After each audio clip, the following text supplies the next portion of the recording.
भारत जोड़ो यात्रा के 109 दिन हो गए और इस यात्रा में उमड़े जन सैलाब को देखकर भारतीय जनता पार्टी के होश उड़े हुए हैं, लेकिन वो इतने बौखला जाएंगे ये हम भी नहीं जानते थे।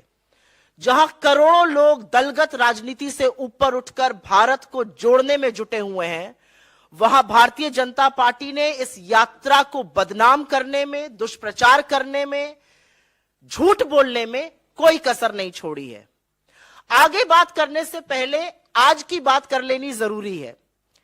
भाजपा के नेता कह रहे थे राहुल जी क्रिसमस की छुट्टी मनाने विदेश जा रहे हैं, लेकिन आज कड़ाके की सर्दी में जब भारतीय जनता पार्टी के मंत्री, बददिमाग प्रवक्ता और नेता कंबल ओढ़कर भारत को तोड़ने में लगे थे, तो राहुल जी महात्मा गांधी की समाधि पर, नेहरू जी की समाधि पर, इंदिरा जी की समाधि पर, राजीव जी की समाधि पर, चौधरी चरण सिंह की समाधि पर और अटल जी की समाधि पर नमन कर कर अपनी तपस्या पूरी कर रहे थे। शास्त्री जी की समाधि पर भी। और यहां पर जयराम सर ने कुछ दिनों पहले बोला था कि इनको माफी मांगनी चाहिए ये झूठ बोलने के लिए। तो जब आज आपका झूठ फिर से रंगे हाथों पकड़ा गया है, तो क्या माफी वीर की सेना माफी मांगेगी? माफी मांगना इनकी पुरानी आदत है, दिक्कत नहीं होनी चाहिए, लेकिन बार बार झूठ बोलने की ये जो आदत है आज फिर से पकड़ी गई है और जरूर माफी मांगने का काम होना चाहिए। हम लोग थोड़ा सा सिलसिलेवार तरीके से आपको बता देना चाहते हैं कि किस तरह के और कितने झूठ बोले गए और इस झूठ बोलने को और झूठ को बढ़ाने में किस किस का हाथ था। शुरुआत होती है राहुल जी क्या पहनते हैं, क्या खाते हैं, कहां सोते हैं, कंटेनर कैसे हैं, उनके भाषणों को काट छाट कर गलत तरीके से प्रस्तुत किया गया। और यह काम भारतीय जनता पार्टी की ट्रोल आर्मी ने नहीं किया, यह काम मोदी जी के गृह मंत्री ने, उनके मंत्रियों ने, उनके प्रवक्ताओं ने, उनके आईटी सेल के इंचार्ज ने और भक्तों ने मिलकर किया। और इसमें बहुत बड़ी भूमिका, बड़े खेद और दुख के साथ कहती हूं, बहुत बड़ी भूमिका मीडिया के कुछ चंद संस्थानों ने भी निभाई, जिनको मैं नोएडा का कमांडो वॉरियर एंकरगढ़ कहती हूं। झूठ को परोसा गया, झूठ को और बढ़ाया गया। उन पर हमारी नजर है और हम आगे उनके बारे में बात करेंगे। लेकिन मुद्दे की बात यह है कि जिन सोशल मीडिया प्लेटफॉर्म्स पर यह झूठ बढ़ाया गया, उन सोशल मीडिया प्लेटफॉर्म्स ने भी इस झूठ को बेनकाब किया। अगर एक आईटी सेल के ट्वीट्स को एक प्लेटफॉर्म कहता है ये मैनिपुलेटेड है या ये आउट ऑफ कॉन्टेक्स्ट है या फैक्ट चेकर्स उसको बेनकाब करते हैं, तो ये सिर्फ उनकी बेइज्जती नहीं है, ये उस अध्यक्ष की बेइज्जती है जिन्होंने उनको अपॉइंट किया है। जब मंत्री उसको शेयर करते हैं तो ये मोदी जी का झूठ पकड़ा जाता है जिनको उन्होंने नियुक्त किया है। तो सिलसिलेवार तरीके से 9 बड़े झूठ जो बोले गए और उनका कैसे पर्दाफाश हुआ। जैसा कि आपने देखा, पहला झूठ था 5 सितारा होटल की तरह कंटेनर है। कंटेनर ऐसे हैं जहां 4 से लेके 8 और 8 नहीं कहीं कहीं 12-12 लोग एक कंटेनर में रुकते हैं। ट्रक के ऊपर बने हुए ये कंटेनर कोई ऐसी सुविधा से लैस नहीं है। और अगर ज्यादा उन सुविधाओं को उठाने का मन है तो भाजपा के कुछ लोग आए और रहे उन कंटेनरों में 4 महीने तक। गर्मी से बरसात हो गई और बरसात से कड़ाके की ठंड आ गई और आज भी यात्री उस कंटेनर में रुके हुए हैं। पहला झूठ यह था और उसका जबरदस्त पर्दाफाश हुआ। दूसरा झूठ, राहुल जी ने कन्याकुमारी में विवेकानंद जी की आराधना नहीं करी, उनका नमन नहीं करा। और इसमें राहुल गांधी ट्रोल मंत्रालय, जो सरकार को अधिकृत तौर पे बना देना चाहिए, क्योंकि उसकी एक मंत्री ऑलरेडी है स्मृति ईरानी जी, अपने मंत्रालय पर महिलाओं के खिलाफ अत्याचार हो या कुपोषण हो एक शब्द नहीं बोलती हैं। लेकिन राहुल गांधी जी को ट्रोल करना हो तो सबसे पहले लपक के आ जाती है। But the silly soul did not realise that there were pictures available, there was video available, जहां पर राहुल गांधी जी ने ना सिर्फ नमन किया विवेकानंद जी का, उनके स्मारक की परिक्रमा भी करी। तो उनका झूठ पकड़ा गया। लेकिन मैं ये जरूर बोलना चाहती हूं कि जहर उगलना राहुल गांधी के खिलाफ एक बात है, आप संविधान की शपथ लेकर एक मंत्री बनी है, आपका मंत्रालय जरूर बदलकर राहुल गांधी ट्रोल मंत्रालय बना देना चाहिए। तीसरा झूठ बोला गया, राहुल गांधी भाषण नहीं देते हैं और प्रेस कॉन्फ्रेंस नहीं करते हैं। आप में से तमामों साथी ऐसे हैं जिन्होंने पिछली 8 प्रेस कॉन्फ्रेंसेस राहुल गांधी जी की अटेंड करी है। उन्होंने तमामों जनसभाएं करी हैं, कई नुक्कड़ सभाएं करी हैं जहां पर वो लगातार भाषण देते आए हैं और बिना टेलीप्रॉम्प्टर के भाषण दे रहे हैं। और बिना सवाल जवाब एक्सचेंज में जिसका मन आता है वो सवाल पूछता है, कोई सवाल पहले से नहीं आता है, और लगातार सरकार को घेरने का काम कर रहे हैं। यह अलग बात है कि उनके भाषणों से सरकार की नींद गायब है। और एक बात और है, 8.5 साल से ऊपर हो गए, मोदी जी ने एक भी प्रेस वार्ता नहीं करी, बिना टेलीप्रॉम्प्टर के बोलते नहीं है, टेलीप्रॉम्प्टर फेल होता है तो मोदी जी ढेर हो जाते हैं। तो उनके लोगों को लगता है कि जैसे वो है वैसी दुनिया है, लेकिन ऐसा है नहीं। राहुल गांधी जी ने 8 प्रेस कॉन्फ्रेंसेस करी हैं, आगे भी करेंगे और लगातार भाषण देकर इस सरकार की बखिया उधेड़ रहे हैं। एक बहुत बड़ा झूठ बोला गया, यह चौथा झूठ है कि राहुल जी दक्षिण में सिर्फ चर्च गए। यह वही बोल सकता है जो ना हिंदुस्तान को समझता है, ना हमारे देश की संस्कृति को समझता है, ना दक्षिण की मान्यताओं को समझता है, ना दक्षिण के मंदिरों के बारे में जानता है। वैसे तो राहुल जी तमामों हर उस जगह गए जहां इंसान जाकर आस्था से सिर झुकाते हैं, चाहे वो मंदिर हो, गुरुद्वारा हो, दरगाह हो, मस्जिद हो या चर्च हो। लेकिन क्योंकि यह झूठ परोसा गया तो दक्षिण भारत के कुछ मंदिरों का जिक्र यहां पर करना जरूरी है। केरल का श्री नारायण गुरु समाधि शिवगिरी मठ, माता आनंदमयी का आश्रम, थुरवूर मंदिर, कर्नाटक में श्री कंठेश्वर मंदिर, सुतूर मठ, चामुंडेश्वरी देवी का मंदिर, आंध्र प्रदेश में श्री महायोगी लक्ष्मा अव्वा का मंदिर, श्री राघवेंद्र स्वामी मठ, महाराष्ट्र में गुरुद्वारा यादगारी बाबा जोरावर और फतेह सिंह जी, तख्त सचखंड श्री हजूर अचलनगर साहिब, गजानन महाराज मंदिर, मध्य प्रदेश में ओंकारेश्वर, नर्मदा का घाट और श्री महाकालेश्वर के तमाम उन मंदिरों में गए जहां हम और आप जैसे लोग जाते हैं और आस्था से इस देश की सुख और समृद्धि की कामना करते हैं। लेकिन ट्रोल आर्मी को, आईटी सेल को, भाजपा के मंत्रियों को और बददिमाग प्रवक्ताओं को, क्योंकि यह देश समझ में नहीं आता, यहां की संस्कृति समझ में, क्योंकि यह देश समझ में नहीं आता, यहां की संस्कृति समझ में नहीं आती, वो नहीं जानते कि ईश्वर का वास तो कण कण में है। 5वां बड़ा झूठ परोसा गया कि भारत जोड़ो यात्रा में पाकिस्तान जिंदाबाद के नारे लगे। क्योंकि मंदिरों से दाल गली नहीं तो चिर परिचित स्क्रिप्ट आ गई पाकिस्तान की। वो झूठ भी पर्दाफाश हुआ। हमने एफआईआर भी करी उन लोगों के खिलाफ, क्योंकि यह बताना जरूरी था कि कांग्रेस जिंदाबाद को तोड़ मरोड़ कर आईटी सेल ने पाकिस्तान जिंदाबाद बनाकर प्रस्तुत किया था। छठा झूठ, और यह बहुत बड़ा झूठ था और यह आप सब लोग जानते और समझते हैं, कि राहुल गांधी जी ने नर्मदा मां के तट पर उल्टी आरती करी। अगर बेचारे ट्रोल आर्मी, आईटी सेल के हेड, ये मंत्री 7वीं कक्षा में जाकर थोड़ा पढ़ लेते स्कूल में तो लैटरल इन्वर्जन समझ जाते। जब आप आरती ऐसे करते हैं जो सही तरीका है करने का, तो वो कैमरे पर हमेशा उल्टी ही दिखती है, क्योंकि पी कैमरे पर 9 दिखता है। ये लैटरल इन्वर्जन होता है। लेकिन इस पर भी ये नहीं टिके। ये तब चुप हुए जब मोदी जी के तमामों वीडियो सामने आ गए और महामानव भी उल्टी आरती करते नजर आ रहे थे। आरती तो दोनों लोग सीधी कर रहे थे, लेकिन जब महामानव का चित्र सामने आया तो पूरी की पूरी ट्रोल आर्मी उसके बाद चुप हो गई। तो कहने की बात यह कि आप ट्रोल करने राहुल गांधी जी को जाते हैं, बखिया आप मोदी जी की उधेड़ लेते हैं, पता नहीं किसकी सुपारी लेके कौन काम कर रहा है यहां पर। उसके बाद 7वां झूठ बोला गया कि एक लड़की थी, उसने पाकिस्तान जिंदाबाद के नारे लगाए थे, उससे राहुल गांधी जी मिले। सर्वथा झूठ।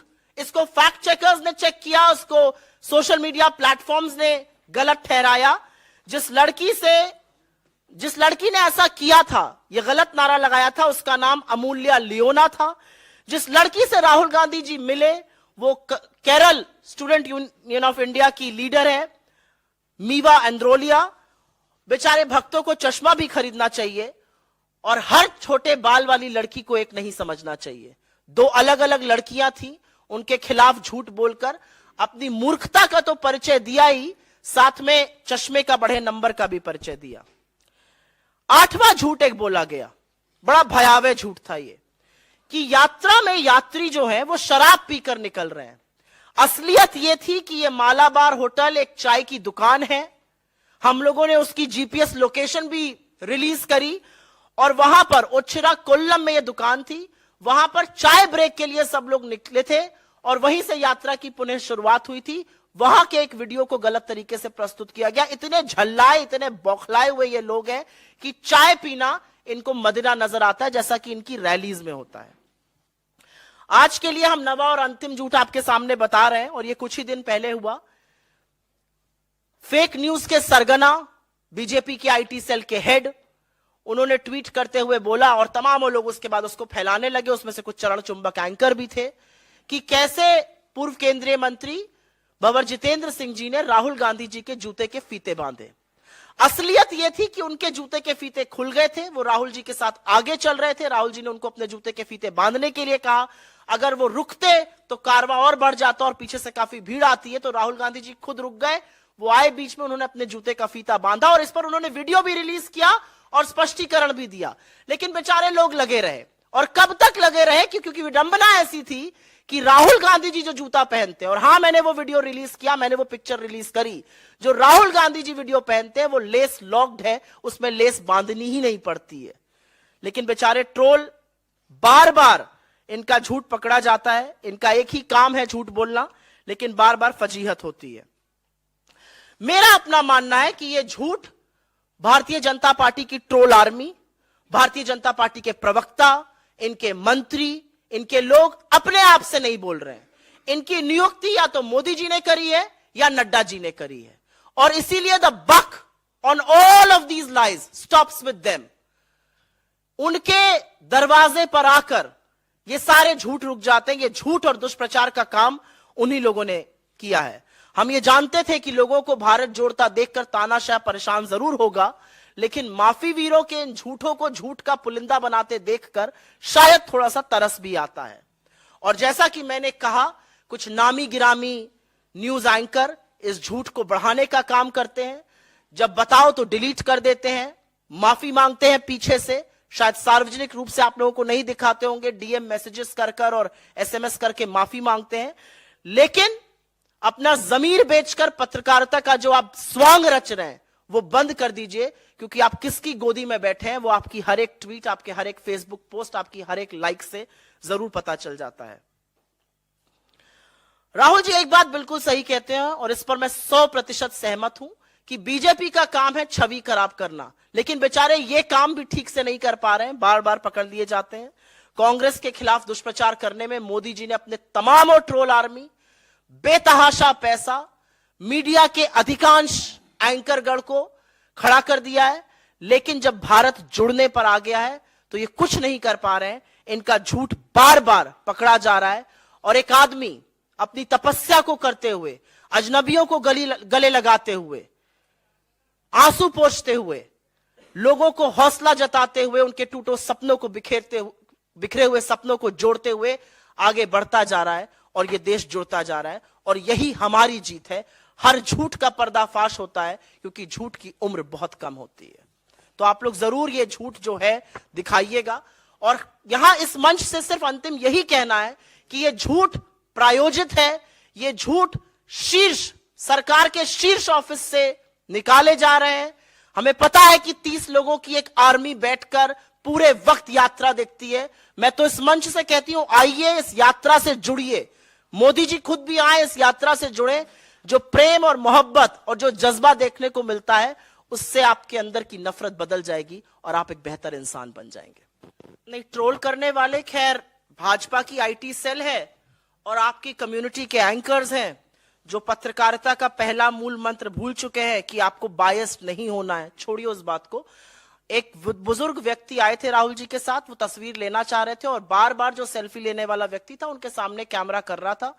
आप वीडियो की स्पीड को जब बढ़ा देते हैं तो लगता है हाथ झटक रहा है। ओरिजिनल वीडियो में वो उसका हाथ नीचे ही कर रहे हैं, जैसा हम लोग कई बार सार्वजनिक जीवन में करते हैं। ये कोई मुद्दा ही नहीं है। मैं पहले तो इस बात का जवाब दे दूं कि जब राहुल गांधी जी या कांग्रेस पार्टी संस्थागत रूप से कुछ करती है तो वही पार्टी की विचारधारा है और वही पार्टी का स्टैंड है। किसी ने किसी सोशल मीडिया प्लेटफॉर्म पर क्या कहा, जो कि अब डिलीट भी हो चुका है मेरी जानकारी के अनुसार, मुझे नहीं लगता वो चीज मायने रखती है। और आप एप्पल्स टू ऑरेंजेस कंपेयर करिए। कहां राहुल जी अगर एक स्टैंड लेके खड़े और किसी ने कोई ट्वीट किया, वो उनका व्यक्तिगत मत हो सकता है, लेकिन मुझे नहीं लगता वो पार्टी का किसी भी तरह से स्टैंड है। आप सब लोगों ने सवाल पूछा कि अटल जी की समाधि वो क्यों गए। मुझे लगता है कि वो अटल जी की समाधि भी गए, वो चौधरी चरण सिंह जी की समाधि भी गए, वो शास्त्री जी की समाधि भी गए, महात्मा की समाधि भी गए, नेहरू जी की भी समाधि गए, इंदिरा जी पर भी गए और राजीव जी पर भी गए। शास्त्री जी का मैंने बोला, मेरा अपना मानना है कि राहुल गांधी एक तपस्या पर निकले, और वो कहते हैं ये कि मैं एक तपस्या पर निकला हूं, मेरे लिए भारत जोड़ो यात्रा एक तपस्या के स्वरूप है। और जब आप तपस्या करते हैं तो आप सबको जोड़कर चलने की कोशिश करते हैं। हमारा अपना मानना है कि भारतीय जनता पार्टी के लोग भी अगर यात्रा में शामिल होना चाहें, जो पहले हाथ बांध के दफ्तरों के ऊपर खड़े रहते थे और अब अभिवादन करते हैं हाथ जोड़कर जब हमारी यात्रा उनके दफ्तरों के बाहर से निकलती है, ये बदलते भारत का स्वरूप है। अटल जी की जहां तक बात है, हर व्यक्ति का इस देश को बनाने में कंट्रीब्यूशन है, और जब राहुल जी वहां जाते हैं तो वो एक ऐसे व्यक्ति की समाधि पर गए जिन्होंने 2002 में गुजरात के मुख्यमंत्री को और आज के प्रधानमंत्री को राजधर्म की शिक्षा दी थी। और मुझे ऐसा लगता है कि राहुल गांधी जी को अटल जी की समाधि पर देखकर आज के प्रधानमंत्री को अपना राजधर्म जरूर याद आना चाहिए और उनको उसका पालन करना चाहिए जो अटल जी उनको कभी सिखाना चाहते थे। राजनीति बड़े मन से की जाती है और वही काम राहुल गांधी जी ने किया। आज इस लोकतंत्र में हर विचारधारा समावेशित होती है। लोकतंत्र सिर्फ कांग्रेस है, हम ये बिल्कुल नहीं मांगते। हम नहीं सोचते कि भाजपा मुक्त देश हो जाना चाहिए। हमारा अपना मानना है कि हर विचारधारा की अपनी जगह है, लेकिन अगर विचारधारा का यह विषाक्त रूप जो आज देखने को मिल रहा है, विचारधारा के नाम पर अगर एक पर्टिकुलर कम्युनिटी को, शोषित वंचित समाज को अगर आप टारगेट करेंगे, उनको मारेंगे, उनको पीटेंगे, तो जरूर हम उसके खिलाफ बोलेंगे। मुझे नहीं लगता कि अटल जी की सरकार में अगर अटल जी प्रधानमंत्री थे और उन्होंने अपने मुख्यमंत्री से कहा राजधर्म का पालन करो, तो जिस विचारधारा का उल्लेख आप कर रहे हैं उन्होंने वो नहीं किया था। वो संविधान के साथ खड़े थे और संविधान में सबके हितों की बात कर रहे थे। And what does he have to say about our victory in Himachal? Does that not change the political picture in this country? What does he have to say the hands down victory of the Congress party in the गढ़ में घुसकर हराया है नागपुर में हमने Bharatiya Janata party को, उसके बारे में वो क्या कहेंगे? The message in Gujarat is very wide and clear that there is a team B and 5 MLAs were almost willing to jump ship, but it would have reflected very badly on both Team A and Team B, and which is why they were stopped. Let us not read too much into one verdict and not the other. If Gujarat was a reflection of that, then what is Himachal a reflection of? Somebody should turn around and ask the Home Minister these questions. देखिए, आपने अभी तक देखा होगा कि तमामों वो लोग दलगत राजनीति से ऊपर उठकर भारत जोड़ो यात्रा के साथ जुड़ रहे हैं। उसमें राजनीतिक लोग भी हैं, उसमें समाज सेविकाएं भी हैं, समाज सेवक भी हैं, उसमें किसान हैं, उसमें मजदूर हैं, उसमें डॉक्टर्स हैं, उसमें आशा आंगनवाड़ी के लोग हैं। तमाम वो ऐसे लोग हैं जो दलगत राजनीति से ऊपर उठकर भारत जोड़ो यात्रा के साथ जुड़ रहे हैं, क्योंकि उनको लगता है कि आज देश को जोड़कर रखने की जरूरत है। अगर बिखर गया तो बड़ी मुश्किल हो जाएगी समेटने में, और ऐसे में हर योद्धा का स्वागत है। मुझे नहीं पता आप लोगों ने नोटिस किया कि नहीं किया, लेकिन 24 तारीख को जब दिल्ली में यात्रा चल रही थी तो डीएमके के, शिवसेना के तमामों सांसद यात्रा में आके चले थे। वो भीड़ और वो जनसैलाब इतना बड़ा था कि शायद आप लोग इतना नोटिस ना कर पाए हो, लेकिन तमाम दलगत राजनीति से ऊपर उठकर लोग इससे जुड़ रहे हैं। तो यहां पर हर योद्धा का स्वागत है। हर योद्धा जो इस देश को जोड़कर रखना चाहता है, जो बुनियादी तौर पर इस देश की संस्कृति को, इस देश की मान्यताओं को समझता है, वो इस यात्रा से जरूर जुड़ेगा। मेरा तो अपना मानना है कि इस यात्रा में मोदी जी को स्वयं आना चाहिए। आएंगे, चलेंगे, जज्बा और मोहब्बत देखेंगे लोगों की, तो अंदर की नफरत भी खत्म होगी और इस देश को थोड़ा समझेंगे भी। फिर शायद टेलीप्रॉम्प्टर लगाने की जरूरत ना पड़े। थैंक यू, बहुत बहुत धन्यवाद आप लोगों का।